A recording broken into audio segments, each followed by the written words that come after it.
Hello दोस्तों, मैं उदय कुमार ठाकुर आप सभी को मैथ्स वाई के ठाकुर में स्वागत करते हैं। कैसे हैं आप लोग? आशा करते हैं ठीक ही होंगे, शानदार होंगे, मज़े में होंगे, जानदार होंगे। तो दोस्तों, जैसा कि अभी आप लोग जान रहे हैं कि अभी जो हम लोग बिहार पुलिस कांस्टेबल का जो है हम लोग प्रैक्टिस सेट कर रहे हैं और आज का जो ये प्रैक्टिस सेट रहेगा ये प्रैक्टिस सेट 5 होगा। ठीक है मेरे दोस्त, प्रैक्टिस सेट 5 आज हम लोग करेंगे। तो इसमें जो है हम आपको मैथ के क्वेश्चन का प्रैक्टिस करवाते हैं जो 10 क्वेश्चन लेकर के आते हैं और हूबहू ऐसा ही क्वेश्चन जैसा कि एकदम बिल्कुल परीक्षा पैटर्न पे आधारित। ठीक है ना? तो चलिए एकदम हम लोग धुआंधार तरीके से शुरू से लेकर के अंत तक जो है एकदम धुआंधार तरीके से जो है देखेंगे। तो प्लीज़ जो है वीडियो में शुरू से अंत तक बने रहेंगे और यदि आप मेरे चैनल पर आज नए हैं तो सबसे पहले चैनल को सब्सक्राइब करके बेल आइकन को दबा लीजिए। तो चलिए बिना टाइम गवाए हुए जो है हम लोग शुरू करते हैं और पहला क्वेश्चन आप लोग देखिएगा, दिख रहा होगा। क्वेश्चन कहता है कि ए बी सी और डी 4 व्यक्ति हैं के बीच में किसी निश्चित राशि को इस प्रकार विभाजित किया गया है कि उनके भागों का अनुपात जो है यानी कि ए अनुपात बी अनुपात सी अनुपात डी 4 अनुपात 12 अनुपात 30 अनुपात 45 हो और यदि ए और डी के भागों के बीच का अंतर 5,535 रुपया हो तो कुल राशि क्या है? देखिए मेरे दोस्त, किसका किसका अंतर दिया है? ए और डी का। ए यहाँ 4 है और डी कितना है? 45 है। तो 45 और 4 का अंतर कितना हो जाएगा? तो 45 और 4 का अंतर मतलब 45 माइनस 4 तो 41 होगा। 45 और 4 का अंतर कितना होगा? 41। 41 अनुपात के मान दे दिया कितना? 5,535। ठीक है मेरे दोस्त, यहाँ से जब आप काटोगे तो देखो ये 41 एक दफे कटेगा, है ना? यहाँ वजह 9 5 14, 9 5 14 ऊपर से 3 143, तो 4 तिहाई 12। ए और D, A B C D, A और डी का अंतर जो है ठीक तो है। ए और डी के भागों के बीच का अंतर तो 41 एक दफे 9 5 14, तो 4 से काटेंगे इसको मतलब 4 तिहाई 12, तो 123, तो ऊपर से ये 2 ऊपर से 5, तो 4 पचे 20, है ना? ये 4 तिहाई 12 4 पचे 20 यानी 135 से कट रहा है। यानी एक अनुपात का मान कितना आ गया? 135। एक अनुपात का मान कितना आ गया मेरे दोस्त? 135। अब हमसे क्या पूछा है? कुल राशि बताइए। तो कुल राशि मतलब सब अनुपात को जोड़ दीजिए। तो जब सब अनुपात को आप जोड़ेंगे यानी कि 4 + 12 + 30 + 45, तो ये कितना आएगा? तो 5 2 7 4 11 हासिल 1 5 3 8 1 9, 91 आएगा। यानी हमको 91 अनुपात के मान निकालना है। तो 91 अनुपात के मान कितना हो जाएगा? एक अनुपात के मान जब 135 है तो 91 अनुपात के मान कितना हो जाएगा? तो 91 अनुपात के मान हो जाएगा 91 में 135 से गुना कर दें, है ना? 91 में 135, तो इकाई अंक से अगर गुना कर तो 5 इकाई 5, इकाई अंक तो 5 आने वाला है। तो ये ऑप्शन और ये ऑप्शन तो होगा नहीं। अब ये दोनों का इकाई अंक 5 दे दिया तो हमको गुना करना पड़ेगा नहीं। तो चलिए 135 में जो है हम 91 से जब गुना करेंगे तो ये 1 से गुना होकर के इतना ही होगा। 9 × 5 = 45 के 5 हासिल 4 और 9 × 3 = 27 4 × 31 हासिल 3 और 9 3 12, तो कितना हो जाएगा? 5 5 3 8, है ना? और ये 1 1 2 2 2 यानी 12,285, 12,285। ठीक है मेरे दोस्त, 12,285 इस क्वेश्चन का बिल्कुल सही जवाब हो जाएगा जो कि है ऑप्शन नंबर डी। तो उम्मीद करते हैं कि बहुत ही अच्छी तरीके से आप लोगों को समझ में आ गया होगा। चलिए चलते हैं नेक्स्ट क्वेश्चन की तरफ। हाँ तो दोस्त देखेंगे दूसरा क्वेश्चन कहता है कोई दुकानदार हानि पर जो है 455 रुपये में कोई वस्तु बेचता है। ठीक है, यदि वह इस वस्तु को अगर 490 रुपये में बेचता है तो उसे हुई हानि की 4 गुना धनराशि के बराबर लाभ होता है। ठीक है ना? मतलब 455 रुपये में जितना हानि हुआ उसका 4 गुना जो है लाभ होता है 490 रुपये में बेचने पर। तो 25% लाभ प्राप्त करने के लिए उस वस्तु को कितने कीमत पर बेचना चाहिए? देखिए बहुत ही बढ़िया कॉन्सेप्ट से बताता हूँ, इसको अच्छा समझिएगा। देखिए ये जो दिया हुआ है ये दोनों विक्रयमूल्य है, इसमें बेचने पर क्या हो रहा है? हानि हो रहा है। तो हानि बराबर क्या होता है? हानि बराबर होता है क्रयमूल्य माइनस विक्रयमूल्य, क्रयमूल्य माइनस विक्रयमूल्य। अगर क्रयमूल्य को अगर यानी सीपी को हम x मान लेते हैं तो इसमें तो हानि हुआ है, तो क्रयमूल्य माइनस विक्रयमूल्य यानी x - 455 रुपये, ये हानि हो गया। ठीक है ना? ये हानि हो गया। अब 490 रुपये में बेचने पर लाभ होता है, तो लाभ बराबर कितना होता है? विक्रयमूल्य माइनस क्रयमूल्य। ठीक है, तो कहता है कि जो बेचता है तो उसे हुई हानि की 4 गुना लाभ होता है। मतलब लाभ जो हुआ है ना, ये हानि के कितना गुना है? इस हानि के जो है 4 गुना है। ठीक है ना? समझ रहे बात को? इस पे जो बेचने पर जो लाभ हुआ है सो हानि के 4 गुना के बराबर लाभ होता है। तो चलिए यहाँ से हमको पता चल जाएगा CP का मान। 4 में 1 से गुना होगा, ये 4x अब माइनस इसमें अगर गुना करते हैं तो 5 × 20 के 0 हासिल 2, 5 × 20 = 22 के 2 हासिल 2 और 4 × 16 = 2 18 अब बराबर ये 490 और माइनस x। ये x को जब इधर लाइएगा तो x इधर माइनस में, इधर होगा तो प्लस में, तो 4x वो वाला x आएगा तो 5x हो जाएगा। ठीक है, आई 490 ये माइनस में उधर जाएगा तो प्लस में 1820। तो यहाँ से आपने देखा कि 5x बराबर आ गया 0, 9 2 11 हासिल 1, 8 4 3 हासिल 1, 1 1 2 2310। और जब इसको काटेंगे आप तो यहाँ 5 से ये कटेगा, 5 चौके 20, 3 बचा तो 5 छक 30 और 5 दूना 10। x का मान कितना आ गया? x का मान आ गया 462, यानी ये हमारा क्या हो गया था? क्रैमूल हो गया।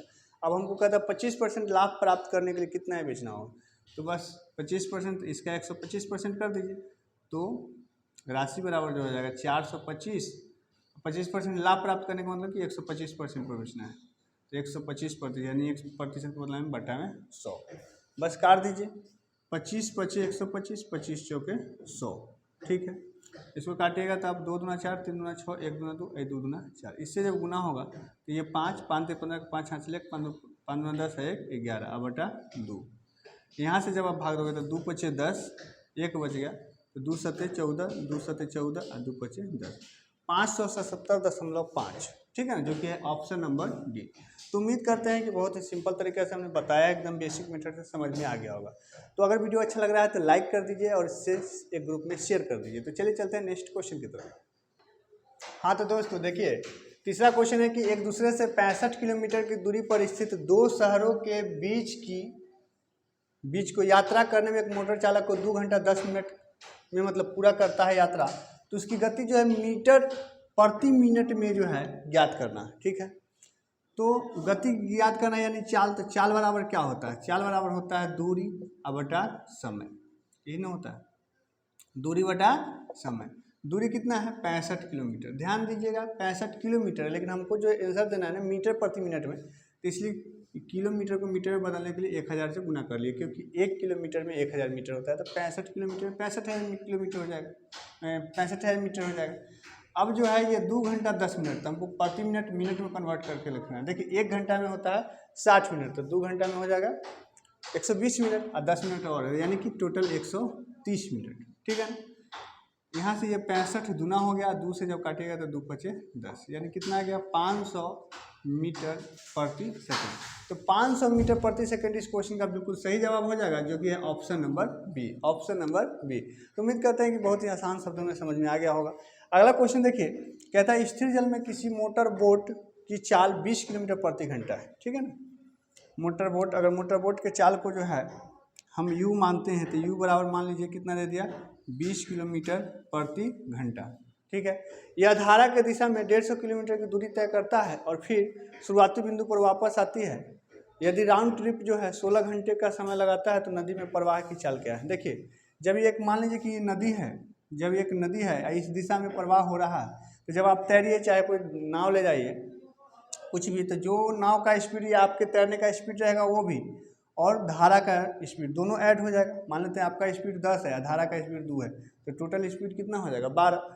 मैं कहना ये चाहता हूँ कि धारा की दिशा में जब कोई नाव हो चाहे व्यक्ति हो तैरता है तो ये दोनों का चाल जुट जाता है। धारा की दिशा में क्या हो जाएगा? जुट जाएगा, यानी u + v। और अगर विपरीत दिशा में आएंगे ना तो घट जाएगा, यानी आप 10 के स्पीड से आ रहे हैं और धारा 2 के स्पीड से धकेल रहा है, तो फाइनल जो स्पीड बचेगा से 8 बचेगा, तो ये u - v हो जाएगा विपरीत दिशा में। तो बात समझिए कि धारा की दिशा में 150 किलोमीटर जाता है। ठीक है ना, 150, तो समय बराबर होता है दूरी बटा चाल, तो 150 अब बटा जाने में तो जुट जाएगा। यहाँ u 20 दिया हुआ है तो 20 हम लिख लेते हैं, और धारा का वेग जो है ये नदी के प्रवाह की जो चाल है उसका v मानिए, तो u 20 + v, और उसके बाद फिर प्लस आता है तो वही आने में भी दूरी तो उतना ही ना हुआ 150, लेकिन आने में चाल जो है घट जाएगा, यानी 20 - v।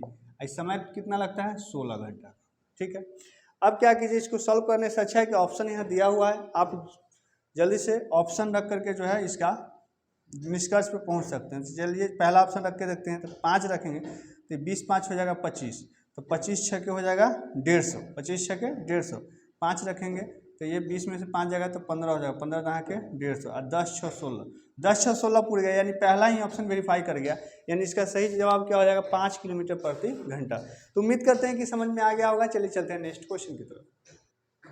हाँ तो मेरे दोस्त देखिएगा, 5वां क्वेश्चन ये कहता है गलती से किसी धनात्मक भिन्न के स्थान पर इसका व्युत्क्रम टाइप हो जाता है और इस तरह जो है इसके मान में जो है 175/4% की कमी हो जाती है, तो भिन्न का मान क्या है। देखिए अगर मान लीजिए कि भिन्न आपका, अच्छा से समझिएगा, अगर आपका भिन्न को अगर x मानते हैं तो इसका व्युत्क्रम कितना हो जाएगा, इसका व्युत्क्रम भिन्न जो है, व्युत्क्रम भिन्न हो जाएगा 1/x। तो कहते हैं कि ये भिन्न टाइप करना था x, लेकिन टाइप हो गया 1/x। 1/x टाइप करने से कौन सा भवंडर आ गया भाई, भवंडर ये आ गया कि जो भिन्न होता मतलब जो x रहता, तो x में जो है क्या हुआ कि 175/4% की कमी हो गया, ठीक है। यानी कि 100, अगर यहाँ 10% की कमी रहता तो डायरेक्ट 90% लिखते, तो यहाँ ये 100 माइनस 175/4, ठीक है ना, इतना प्रतिशत की कमी, और बटा क्या, तो बटा 100, ठीक है। और सीधी सी बात अगर यहाँ पे 10% देता तो हम लोग क्या लिखते हैं 100 माइनस 10 यानी 90%, 90% मतलब 90/100, ठीक है। यहाँ तक कोई दिक्कत नहीं होनी चाहिए। अब देखिए जब इसको आप सॉल्व करेंगे तो ये तो हो जाएगा आपको 1/x, ये 400, ठीक है ना, भिन्न के जोड़ का जब करोगे तो 400 में से 175 जाएगा तो आ जाएगा ऊपर 225, तो x गुने 225 अब बटा ये 4 नीचे आ जाएगा तो ये 400, क्या आ जाएगा 400। जब इस प्रकार से क्रॉस गुना करोगे तो ये x उधर जाएगा तो x स्क्वायर हो जाएगा, ये 225/400 इधर आएगा तो ये 400/225 हो जाएगा। तो जब इस पर रूट चढ़ाओगे है ना, रूट अंडर ये 400/225, तो धनात्मक है, 400 का होता है 20 और 225 का होता है 225 किसका 15 का। जब काटोगे 5 से 500 के 20, 5 3 15, यानी 4/3 जो है इस क्वेश्चन का बिल्कुल सही जवाब हो जाएगा, जो कि है ऑप्शन नंबर डी। एकदम बेसिक तरीका से मैं आपको बता रहा हूँ कि जिससे कि आपको कैलकुलेशन दिमाग में सेट हो जाए। अगला क्वेश्चन देखिए कि निम्नलिखित में से कौन सा ट्रेन सर्वाधिक तेज है, 25 मीटर प्रति सेकंड, 1500 मीटर प्रति मिनट और 90 किलोमीटर प्रति घंटा, इनमें से कोई नहीं। तो देखिए सबको क्या कीजिए, सबको किलोमीटर प्रति घंटा में बदल लेते हैं। तो 25 मीटर प्रति सेकंड को किलोमीटर प्रति घंटा में बदलने के लिए आपको 18/5 से गुना करना था, 5 पचे 25, 18 पचे 90 किलोमीटर प्रति घंटा है। ए और सी ऑप्शन तो समान हो गया। अब इसको देख लेते हैं, यह 1500 मीटर प्रति मिनट नहीं, 1500 मीटर प्रति मिनट है, मतलब 1 मिनट में जा रहा है 1500 मीटर। तो इसको अगर हम 60 से भाग कर दें तो ये हो जाएगा इतना मीटर प्रति सेकंड में, ठीक है ना। ये लड्डू से लड्डू कट गया, और ये 6 से काटोगे तो 6 दूना 12, 6 दूना 12 और 6 पचे 30, 25 आ गया। कितना आ गया 25, ठीक है ना, 25 सेकंड, तो 25 आ गया। और 25 मीटर प्रति सेकंड को अभी अभी हम लोग चेंज किए, तो इसका भी कितना आएगा 90 किलोमीटर प्रति घंटा। तो ऑल ओवर देखा जाए तो कहता है कौन सी ट्रेन सर्वाधिक तेज है, तो सब तो जो है सबका मतलब सबका चाल क्या आ रहा है 90 90 90, सब सेम ही आ रहा है। तो इसका सही जवाब क्या दीजिएगा, इनमें से कोई नहीं, इनमें से कोई नहीं। देख लीजिए 1500 मीटर प्रति मिनट है, 1500 मीटर प्रति मिनट को 60 से भाग दे दिए तो सेकंड में कन्वर्ट कर दिए, मीटर प्रति सेकंड हो गया, ठीक है। तो उम्मीद करते हैं कि दोनों क्वेश्चन समझ में आ गया होगा। चलिए चलते हैं नेक्स्ट क्वेश्चन की तरफ। हाँ तो दोस्तों 7वां क्वेश्चन देखेंगे, कहता है कि ए और बी एक काम 8 दिन में कर सकता है। ए और बी एक काम को कितने दिन में कर सकता है 8 दिन में। चलिए लिख लेते हैं इसको, ए प्लस बी दोनों मिलकर एक काम को कितने दिन में करते हैं 8 दिन में। बी और सी उसी काम को 12 दिन में करते हैं, ठीक है जी। बी और सी उस काम को कितने दिन में 12 दिन में करते हैं। और ए बी सी तीनों मिलकर ना 6 दिन में करते हैं। ए बी सी तीनों मिलकर कितने दिन में करते हैं 6 दिन। तो जब आप इसका एलसीएम लीजिएगा तो आ जाएगा 24। तो 8 3 24, 12 दूना 24 और 6 छके 24, ठीक है। इसका मतलब यह हुआ कि ए और बी जो है एक दिन में 3 यूनिट काम करता है, बी और सी एक दिन में 2 यूनिट और तीनों मिलकर एक दिन में 4 यूनिट। तो अब देखिएगा हमसे पूछा ए और सी मिलकर उस काम को कितने दिन में करेंगे, तो हमको ए और सी का एफिशिएंसी चाहिए। आप ध्यान दीजिएगा कि बी और सी का एफिशिएंसी 2 है, बी और सी का एफिशिएंसी 2 है, यानी कि बी और सी एक दिन में 2 यूनिट काम कर सकते हैं। और ये हमको मालूम है कि ए बी सी दोनों मिलकर 4 यूनिट काम करते थे। जब बी और सी 2 यूनिट काम करेंगे तो 2 यूनिट अकेले कौन करता होगा, ए करता होगा, तभी ना 2 2 यहाँ 4 हुआ होगा, बात समझे। और हमको किसका चाहिए, सी का एफिशिएंसी चाहिए। तो यहाँ देखिए अगर ए और बी मिलके एक दिन में 3 यूनिट काम करते हैं, ए बी मिलके एक दिन में 3 यूनिट काम किए और ए बी सी मिलके 4 यूनिट कर रहे हैं, तो अगर ए बी खाली ए और बी मिलके 3 यूनिट कर रहा है, जिसका मतलब सी के यूनिट काम कर रहा है, सी 1 यूनिट काम कर रहा है। तो यहाँ से अगर ए और सी का एफिशिएंसी हम निकालना चाहें तो ए का एफिशिएंसी 2 है और सी का एफिशिएंसी कितना आया, 1 है, यानी कि 3 एफिशिएंसी क्षमता है। तो समय बराबर कितना हो जाएगा, 24 वो काम है। अब 3 यूनिट के हिसाब से 2 दिन होगा तो 3 अठे 24, यानी कितना हो जाएगा मेरे दोस्त, 8 दिन। तो 8 दिन जो है इस क्वेश्चन का बिल्कुल सही जवाब हो जाएगा, जो कि है ऑप्शन नंबर सी। बहुत ही सिंपल भाषा में हमने बताने की कोशिश किया है, तो उम्मीद करता है कि समझ में आ गया होगा। अगला क्वेश्चन देखिए, बहुत ही मज़ेदार क्वेश्चन, प्यारा सा क्वेश्चन है। कहता है कि एक वस्तु को किसी कीमत पर बेचने पर एक आदमी को 20% का मुनाफा होता है, मतलब लाभ कमाता है। तो वही वस्तु अगर वो दुगनी कीमत पर बेच दे तो उसका लाभ प्रतिशत कितना होगा। देखिए बात समझिएगा जरा, 20% की बात कर रहा है, 20% को फ्रैक्शन में कितना लिखेंगे, 20% का होता है 20 25 100 यानी 1/5। अच्छा, जिन लोगों को फ्रैक्शन अगर याद नहीं हो तो देखिए 20 अब प्रतिशत को हमको फ्रैक्शन में बताना था, 20 अब प्रतिशत को बदला बटा में 100 कीजिए, 20 25 100 कट गया, ऊपर कुछ नहीं है 1 और नीचे 5, यही 1/5 होता है, ठीक है। यानी कि इसका मतलब समझिए कि 20% 1/5 मतलब क्या कहता है कि अगर मूल संख्या हमारा 5 होगा, 5 हो तो 5 का 20% ना 1 होगा, 5 का 20% क्या होगा, 1 होगा। यानी कि अगर हम 5 रुपया के कोई सामान लेते हैं, सामान है और उस पर हम 20% का लाभ कमाना चाह रहे हैं, तो 1 रुपया हम लाभ लेंगे, तो हम सामान को बेचेंगे कितना, 6 रुपये में, और ख़रीदे कितना है, 5 रुपये में। बात समझिएगा, 5 रुपये में खरीदे, 1 रुपया का लाभ लेकर के ये 6 रुपया बेचे। ये जो है आपको ये 6/5 जो आया तो क्या आया, एसपी और सीपी का अनुपात है 6 और 5। अब देख लीजिए, अब कहता क्या है कि जो मतलब 5 रुपये का सामान 6 रुपये में बिक रहा है। अब क्वेश्चन कहता है कि वही वस्तु को अगर दुगनी कीमत पर बेच दे, यानी 6 का सामान दुगना, कहने का मतलब कि अगर 12 रुपये में बेच रहे हैं तो अब क्या रुपया का लाभ कमा रहे हैं, 7 रुपया का लाभ कमा रहे हैं, क्योंकि खरीद मूल्य तो वही है, 5 है, अब 12 में बेच रहे हैं तो 7 रुपया का लाभ कमा रहे हैं, है ना। यहाँ देखिए नया वाला केस में लाभ प्रतिशत बराबर 7 रुपया का लाभ कमा रहे हैं 5 के अनुपात में। अगर आपको परसेंटेज में बदलना है 100 से गुना कर दीजिए, 20 25 100, 20 7 140, तो 140% दिख रहा है ना नीचे, 140% जो इस क्वेश्चन का बिल्कुल सही जवाब हो जाएगा, जो कि है ऑप्शन नंबर डी। तो उम्मीद करते हैं कि ये दोनों क्वेश्चन समझ में आ गया होगा। चलिए चलते हैं नेक्स्ट क्वेश्चन की तरफ। हाँ तो दोस्तों देखिए 9वां क्वेश्चन है कि एक आयताकार मैदान का क्षेत्रफल 460 वर्ग मीटर है, यदि उनकी लंबाई उनकी चौड़ाई से 15% नहीं 15 मीटर कर लीजिए, 15 मीटर अधिक है तो उस आयताकार मैदान की चौड़ाई कितनी होगी। देखिए अगर हम चौड़ाई को